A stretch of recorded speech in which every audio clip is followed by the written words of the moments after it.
आज हम रोजमर्रा की बातचीत में इस्तेमाल होने वाले 4 बेहद जरूरी इंग्लिश स्पीकिंग पैटर्न सीखेंगे। सबसे पहले सीखेंगे आदेश या निर्देश देना। फिर जानेंगे कि किसी से कुछ कैसे मांगा जाता है और किसी को कुछ कैसे दिया जाता है। उसके बाद सीखेंगे सवाल पूछना और किसी को किसी काम से मना करना। और आखिर में बात करेंगे किसी चीज का वर्णन करने और अपनी भावनाओं को अंग्रेजी में व्यक्त करने की। तो बिना देर किए शुरू करते हैं पहले हिस्से से। जरा ध्यान से सोचिए, दिन भर में हम कितनी बार किसी को कोई छोटा सा निर्देश देते हैं, जैसे इधर आओ या जरा वो पकड़ो। अच्छी खबर यह है कि अंग्रेजी में ये बात कहना बहुत आसान है। पैटर्न बहुत सीधा है। पहले एक क्रिया यानी वर्ब और उसके बाद वह चीज जिस पर वह काम हो रहा है यानी ऑब्जेक्ट।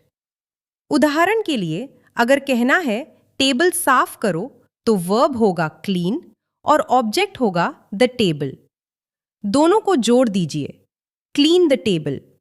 बहुत आसान है ना? इसी तरह आप कह सकते हैं क्लीन द रूम या क्लीन द शेल्फ।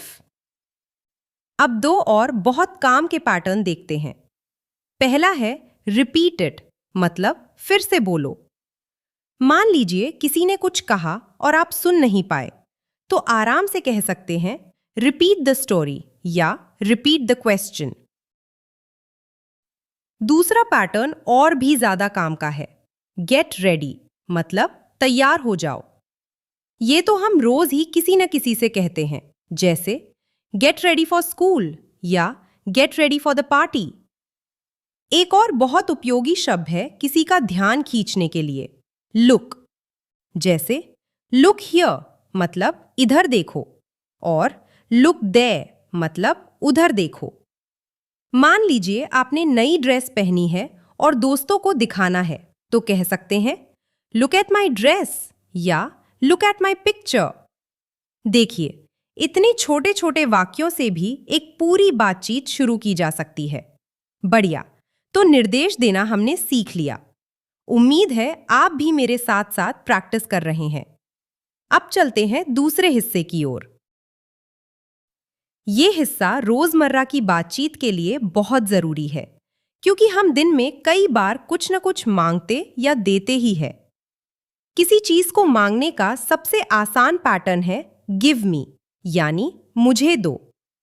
इसके बाद बस वह चीज का नाम जोड़ दीजिए जो आपको चाहिए, जैसे गिव मी अ पेन या गिव मी द बुक। और अगर नाम बताने के बजाय इशारे से कहना है यह मुझे दो, तो बोलिए गिव इट टू मी। यहां इट का मतलब है यह। अब अगर आपको किसी और को कुछ देने के लिए कहना है, तो भी पैटर्न बहुत सीधा है। बोलिए गिव इट टू और फिर जिसका नाम लेना है, जैसे give this book to brother या give this phone to him. इसी के साथ एक और बहुत उपयोगी पैटर्न है शो मी, मतलब मुझे दिखाओ। जैसे दोस्त की नोटबुक देखनी है तो कह सकते हैं शो मी योर नोटबुक या शो मी योर रिजल्ट। बहुत बढ़िया, निर्देश देना भी सीख लिया, मांगना देना भी सीख लिया। अब बढ़ते हैं अगले हिस्से की तरफ। इसमें सीखेंगे सवाल पूछना और किसी को मनाही करना। ये दोनों बातें बोलचाल में बहुत जरूरी है। एक से हम जानकारी लेते हैं और दूसरे से किसी को सावधान करते हैं। जानकारी लेने के लिए सबसे काम का सवाल है डू यू नो, मतलब क्या आप जानते हैं। इसके बाद बस वो बात जोड़ दीजिए जो आप जानना चाहते हैं, जैसे do you know his name या do you know his address. और अगर सीधा पूछना है क्या आप उसे जानते हैं, तो बोलिए डू यू नो हिम। जरा सोचिए, इस एक पैटर्न से कितने सारे सवाल बनाए जा सकते हैं। अब बात करते हैं किसी को मनाही करने की। इसके लिए दो बहुत काम के शब्द हैं, डोंट और नेवर। इन दोनों में एक जरूरी फर्क है। डोंट का इस्तेमाल हम सामान्य ना कहने के लिए करते हैं, जैसे डोंट शाउट, मतलब चिल्लाओ मत। लेकिन जब किसी बात पर बहुत जोर देना हो कि ये काम कभी नहीं करना चाहिए, तो इस्तेमाल होता है नेवर। जैसे नेवर लाई मतलब कभी झूठ मत बोलो। इस नेवर में डोंट से कहीं ज्यादा जोर होता है। डोंट के साथ दो और बहुत बढ़िया पैटर्न हैं जो रोज काम आते हैं। पहला है किसी को कुछ याद दिलाने के लिए, डोंट फॉरगेट टू। जैसे don't forget to call him मतलब उसे फोन करना मत भूलना। दूसरा है किसी को कुछ होने से मनाही करना, डोंट बी।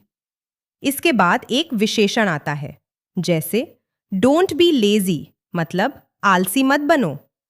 या किसी को हौसला देना हो तो कहिए डोंट बी अफ्रेड मतलब डरो मत। बहुत खूब। अब हम पहुंच गए हैं आज की चर्चा के आखिरी और मेरे हिसाब से सबसे मजेदार हिस्से में। यहां सीखेंगे कि किसी चीज, किसी हालत या अपने मन के भाव को अंग्रेजी में कैसे बताया जाए। ये हिस्सा अच्छे से सीख लिया तो आपकी बातचीत बहुत ज्यादा जीवंत और असरदार हो जाएगी। किसी चीज का वर्णन करने का सबसे आसान पैटर्न है दिस इज। जैसे कोई काम आसान है तो कहिए दिस इज इजी, और अगर मुश्किल लगे तो दिस इज डिफिकल्ट। इसी पैटर्न से आप अपनी चीजों के बारे में भी बता सकते हैं, जैसे दिस इज माई बुक। किसी से किसी का परिचय कराते वक्त भी कहा जा सकता है दिस इज माई फ्रेंड। कमाल की बात है ना? सिर्फ आसान मुश्किल बताना ही नहीं, इस पैटर्न से आप अपनी राय भी दे सकते हैं। जैसे दिस स्टोरी इज ट्रू मतलब ये कहानी सच है। या मान लीजिए आपको लगता है दिस डिसीजन इज रॉन्ग मतलब ये फैसला गलत है। कोई फिल्म बोरिंग लगे तो कहिए दिस मूवी इज बोरिंग।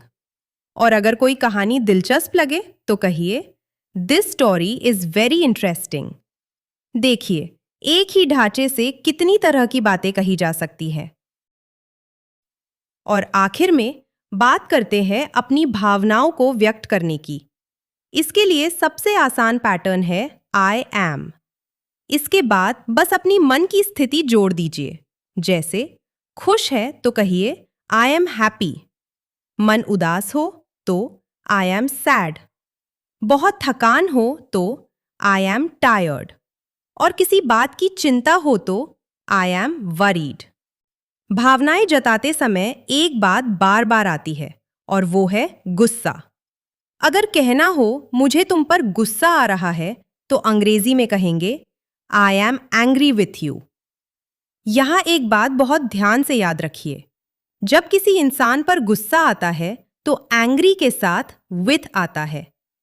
बहुत लोग गलती से ऑन या एट बोल देते हैं, लेकिन सही तरीका है एंग्री विथ यू। जैसे I am angry with him. अगर आपको ये वीडियो पसंद आया और इससे कुछ नया सीखने को मिला तो इसे लाइक जरूर करें। ऐसे ही आसान तरीके से इंग्लिश सीखने के लिए चैनल को सब्सक्राइब करें और बेल आइकॉन दबाना ना भूलें ताकि हर नई वीडियो की सूचना आपको सबसे पहले मिले। मिलते हैं अगले वीडियो में। तब तक हैप्पी लर्निंग।